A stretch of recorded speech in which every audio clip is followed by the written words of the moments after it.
Oke, jadi materi hari ini kita lanjutkan dengan subbab 7.1. 7.1 ini adalah mengenai introduction dari suatu sistem untuk persamaan yang linear.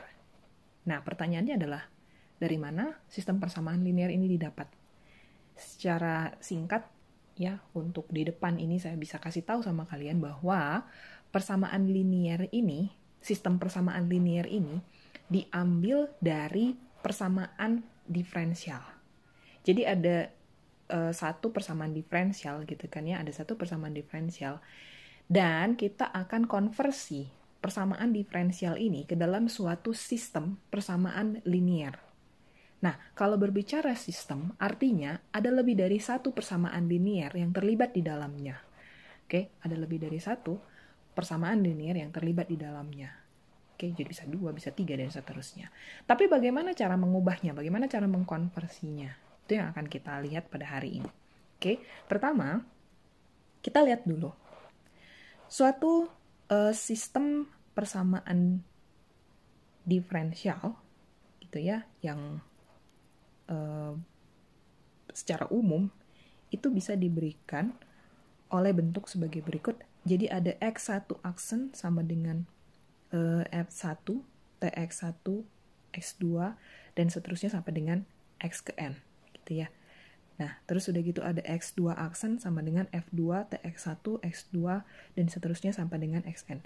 Nah, secara simultan bisa dituliskan kita untuk yang ini ya, untuk yang Xn aksennya itu adalah Fn, TX1, X2, dan seterusnya sampai dengan Xn. Oke. Biar lebih gampang, saya akan pakai aja gini. Jadi, oke. Ini adalah fungsi, gitu kan ya. Ini adalah fungsi, masing-masing ini adalah fungsi. Tapi fungsinya itu melibatkan variabel-variabel di dalamnya. Tentu di dalamnya ada variabel dependent, ada variabel independent. Dalam hal ini, variabel independennya diberikan oleh si T. Ya, ini variabel independennya masing-masing. Nah, jadi tadi seperti saya bilang, sistemnya itu, sistem persamaan linearnya itu terdiri dari lebih dari satu persamaan linear. Makanya ini ada berapa nih? Ya kan?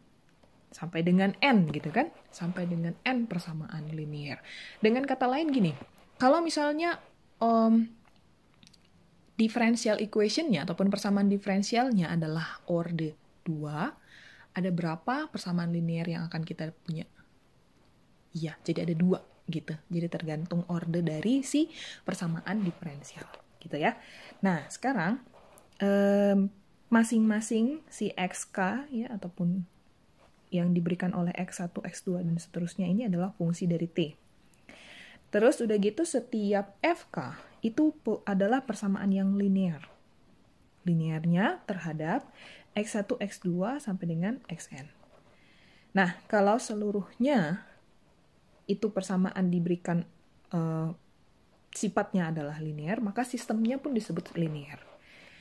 Dan ya conversely gitu ya, sebaliknya kalau misalnya si equation-nya itu tidak linear, maka sistemnya pun menjadi tidak linear ataupun non-linear gitu ya.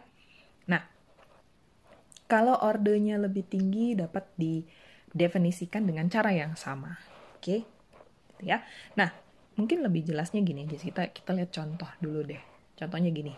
Ada satu persamaan diferensial yang diberikan oleh sistem pegas ya, yang sudah ada sebelumnya di section 3.8. Nah, persamaannya diberikan sebagai berikut bahwa turunan kedua dari UT ditambah 16 U aksen T ditambah 192 UT sama dengan 0. Oke, ini persamaan yang homogen karena kita tahu ini GT-nya itu ya, GT-nya sama dengan 0. Sekarang, kerjaan kita itu adalah mengubah persamaan diferensial ini ke dalam suatu sistem persamaan linear.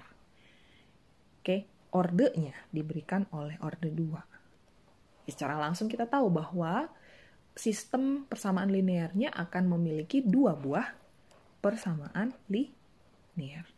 Oke, 2 buah persamaan linear. Nah, tapi yang mana aja gitu kan? Nah, pertama kita misalkan dulu X1 sama dengan U. Jadi kita misalkan si X1-nya itu sebagai variabel dependennya. U ya dalam hal ini ya. Beda lagi kalau misalnya Y variabel dependennya ya berarti kita misalkan X1-nya sebagai Y. Nah, selanjutnya kan ya. Selanjutnya untuk X2-nya itu U aksen. Jadi hati-hati, bukan X2-nya jadi bukan jadi gini, bukan jadi X1 sama dengan U, berarti ya X1 aksen sama dengan U aksen gitu. Oke, tapi dalam penulisannya memang seperti demikian. Tapi maksud saya gini, X1-nya itu sebagai U dan X2-nya sebagai U aksen. Nah, jadi seterusnya gitu kan ya. Sehingga untuk turunan kedua dari U itu adalah X2 aksen. Oke, untuk turunan kedua dari U itu adalah X2 aksen. Kita berhenti sampai dengan X2 aksen karena kita hanya menulis 2 buah persamaan linear. Oke, jadi sekarang kita tuliskan sistemnya. Untuk X1 aksen sama dengan X2, ya, itu didapat dari ini. Kita ubah X1 ini ke dalam, maksud saya gini ya, ini jadinya kan X1 aksennya sama dengan U aksen ya. Sama dengan U aksen, U aksen nih. Nah, U aksennya itu adalah si X2 gitu kan. Nah, jadi kita tuliskan X1 aksennya sama dengan X2. Habis itu, kita menuliskan persamaan awal ya untuk persamaan diferensial yang tadi, yang turunan kedua dari UT tambah 16 U aksen T tambah 192 UT itu tidak lagi di dalam bentuk U, melainkan dalam X tadi ya. X1, X2 dan seterusnya itu tadi. Nah, kita tuliskan sebagai berikut bahwa untuk X2 aksennya tadi kan sama dengan turunan kedua dari U, jadi turunan kedua dari U dituliskan sebagai X2 aksen, terus udah gitu yang ini 16 U aksen T dituliskan sebagai 16 X2, dan 192 UT kita tuliskan sebagai 192 X1. Oke. Nah, habis itu dalam penulisan sistem persamaan linearnya, kita nanti hanya membuat kesamaan ataupun ekivalensi dari masing-masing X1 aksen, X2 aksen, seterusnya. Tadi kan gitu kan ya, sampai dengan ke Xn gitu kan. Nah, tapi dalam hal ini kita cuma sampai X2 aksen. Oke, dalam penulisan seperti itu, si persamaan linear ini kita nggak boleh lagi menggunakan term yang ada prime-nya ataupun yang ada aksennya ini. Artinya, yang mau saya bilang di sini adalah kita tuliskan dia di dalam persamaan-persamaan yang melibatkan X2 ataupun X1. Sehingga persamaan itu jadi linear. Perhatikan bahwa untuk X1 aksen sama dengan X2. Jadi sama dengan X2 itu kan udah jadi linear gitu. Nah, ini juga sama. Untuk X2 aksen tambah 16 X2 tambah 192 X1 sama dengan 0, kita tuliskan sebagai satu persamaan linear, yaitu sebagai berikut. X2 aksen sama dengan negatif 16 X2 dikurang 192 X1. Ini jadi linear sifatnya. Gitu. Linearnya terhadap apa? Linear terhadap X1 dan linear terhadap X2. Jadi kita nggak menuliskan bentuk-bentuk yang ada aksen ataupun prime lagi di dalamnya gitu. Oke. Nah, demikian penulisan untuk sistem persamaan linear dari suatu persamaan diferensial. Dalam hal ini, untuk contoh ini adalah persamaan diferensial yang order 2. Oke. Nah, jadi bentuk umumnya seperti ini. Kalau misalnya ada satu persamaan diferensial. Persamaan diferensial biasa ya. Ordernya adalah order ke n. Kita mau ubah ke dalam sistem persamaan linear. Yang perlu diperhatikan di sana adalah untuk masing-masing gitu ya. Ini kan tadi ada Y ke N-nya ataupun Y sebagai turunan ke N gitu kan. Nah, untuk masing-masing kita gunakan ada X1, X2, X3, dan seterusnya sampai dengan X ke N, itu dideskripsikan sebagai, ataupun didefinisikan sebagai, untuk X1-nya adalah si Y-nya sendiri. Dan untuk X2-nya adalah turunan pertama dari si Y. Untuk X3-nya adalah turunan kedua dari si Y. Demikian seterusnya sampai nanti untuk X ke N-nya itu adalah turunan ke N kurang 1 dari si Y. Gitu. Sehingga di dalam sistem persamaan linear, untuk masing-masing variabel-variabel tersebut kita punya X1 aksen sama dengan X2, X2 aksen sama dengan X3. Oke, ini masih dilanjut gitu ya. Kalau misalnya X3 aksen berarti sama dengan X4 gitu. Nanti berhenti di X ke X prime untuk N kurang 1 itu sama dengan XN ya, ataupun X aksen N-nya ini gitu kan. Itu adalah satu fungsi dari F kapital T X1 X2 sampai dengan XN. Oke. Gambarannya seperti itu. Jadi ini adalah bentuk umumnya kalau mau mengubah satu persamaan diferensial biasa ke dalam suatu sistem persamaan linear.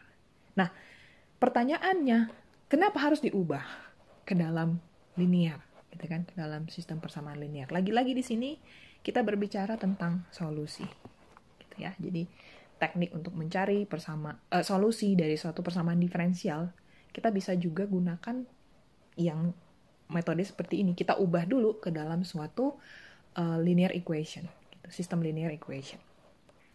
Oke, tapi seperti apa sih solusinya gitu kan?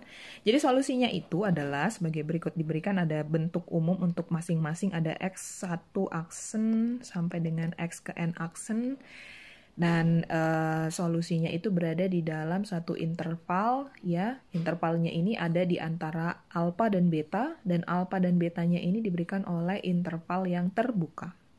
Oke. Interval terbuka alfa dan beta. Di mana bentuk solusinya ini diberikan oleh X1 sebagai P1T dan X2 sebagai P2T dan X ke N sebagai P ke N dari T. Oke. Ini masing-masing merupakan solusi. Nah, solusinya itu ya tergantung berapa banyaknya N, tergantung berapa orde dari si differential equation-nya ataupun persamaan diferensialnya. Oke. Jadi kalau ada N orde ya berarti akan ada N solusi. Gitu. Nah, masing-masing juga ya informasi tambahannya bahwa X1, X2 gitu ya sampai dengan ke XN ini terdiferensial pada interval I yang diberikan tadi. Interval terbuka alfa beta tadi. Oke, dan memenuhi suatu sistem equation untuk setiap titik T di dalam I, dalam interval I. Oke. Kalau misalnya melibatkan nilai awal ataupun initial condition, berarti itu diberikan oleh soal. Jadi ada X1T0 sama dengan turunan ke 0 dari X1 gitu ya. Ini artinya maksudnya suatu konstanta kan gitu kan. Kalau kita berbicara tentang nilai awal itu berarti satu konstanta. Demikian seterusnya. Jadi sampai dengan X ke N itu nanti diberikan nilai konstantanya. Gitu ya. Oke, nah untuk lebih jelasnya kita lihat contoh 2. Nah, contoh 2 ini adalah kita diberikan satu persamaan diferensial. Persamaan diferensial yang diberikan ini ordenya orde 2. Turunan kedua Y tambah Y sama dengan 0. Di mana solusi bukan solusi ya saya bilangnya ini. Di mana T-nya itu diberikan oleh interval 0 sampai dengan 2pi. Ya, interval 0 sampai dengan 2pi. Oke. Nah, kita mau tuliskan ke dalam sistem persamaan linear, dan sesudah itu kita juga mau cari solusinya. Oke, kita akan tulis ke dalam sistem persamaan linear, dan sesudah itu kita mau cari solusinya. Baik, pertama kita tulis dulu ke dalam sistem persamaan linear, gitu kan ya, bahwa kita ikutin yang tadi sebelumnya, definisi di depan bahwa untuk X1-nya itu sama dengan Y, terus udah gitu untuk X2-nya adalah turunan pertama dari Y. Demikian sehingga nanti untuk si turunan kedua dari Y kita bisa gunakan bentuk ini, X2 aksen, kan gitu ya. Ini sama dengan turunan kedua dari Y. Sehingga ya pertama kita tuliskan si X1 aksennya dulu sebagai X2, kan gitu tadi ya. Nah sekarang bagaimana dengan X2 aksennya? Nah X2 aksennya itu bisa diambil dari persamaan awal. Persamaan awal kan gini ya, turunan kedua Y tambah Y sama dengan 0, ataupun bisa dituliskan X2 aksen sama, plus gitu kan ya. Y-nya tadi apa? X1 kan ya, sama dengan 0. Oke. Tapi kita tidak mau lagi ada bentuk aksen ataupun prime. Sehingga kita hanya melibatkan yang X1, X2, dan seterusnya itu tadi kan.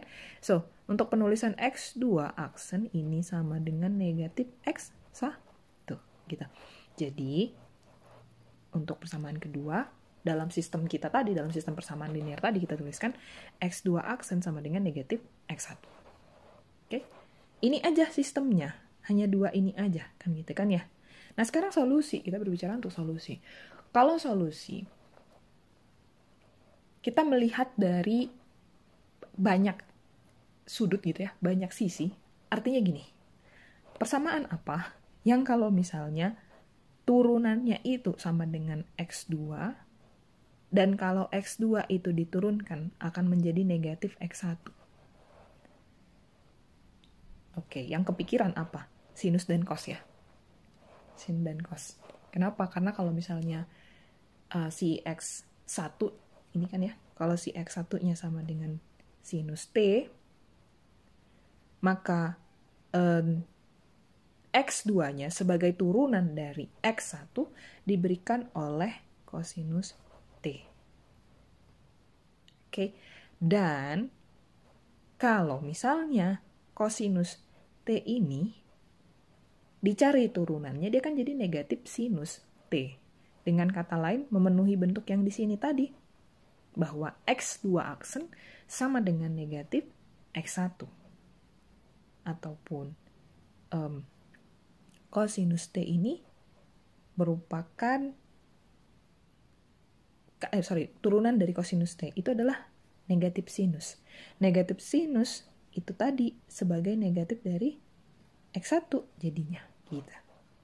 Oke, jadi maksudnya solusinya itu ya kayak harus melihat dari banyak sisi gitu kan.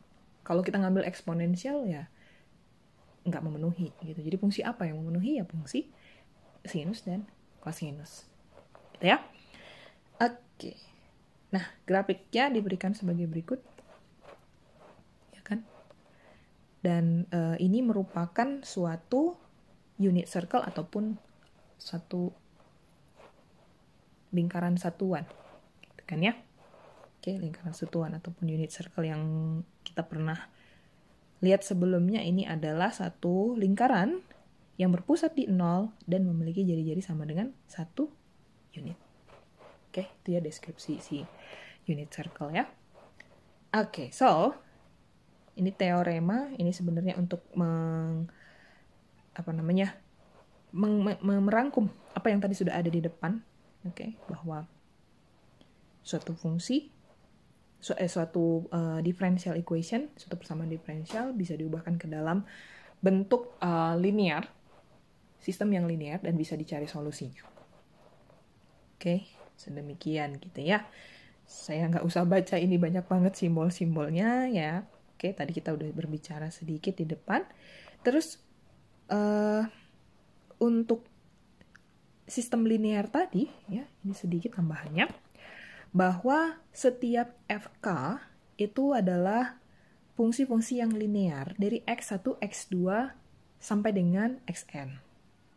Nah, sehingga sistem kita dituliskan sebagai X1 aksen sama dengan gitu ya, P11, TX1, P12, TX2 gitu kan, dan seterusnya P1N, TXN plus G1T. Penulisannya ini simultan demikian sampai dengan Xn aksen yang diberikan oleh Pn1 T X1 Pn plus Pn2 T X2, oke, dan seterusnya nanti berhenti di Pn ke N T Xn plus Gn T. Oke. Yang membedakan antara non-homogen dengan yang homogen adalah bahwa untuk yang GT-nya sama dengan 0 pada interval I, sistem kita homogen, tapi kalau dia tidak sama dengan 0, maka sistem kita non-homogen. Oke. Nah, itu aja sih untuk yang introduction ya, untuk yang 7.1. Jadi untuk yang 7.2 akan kita lanjutkan lagi di video yang selanjutnya. Jadi ya kalau yang ini nanti ada pertanyaan yang kurang jelas, ada yang kurang jelas, boleh ditanyakan kepada saya. Oke, demikian. Dan untuk perhatiannya saya ucapkan terima kasih.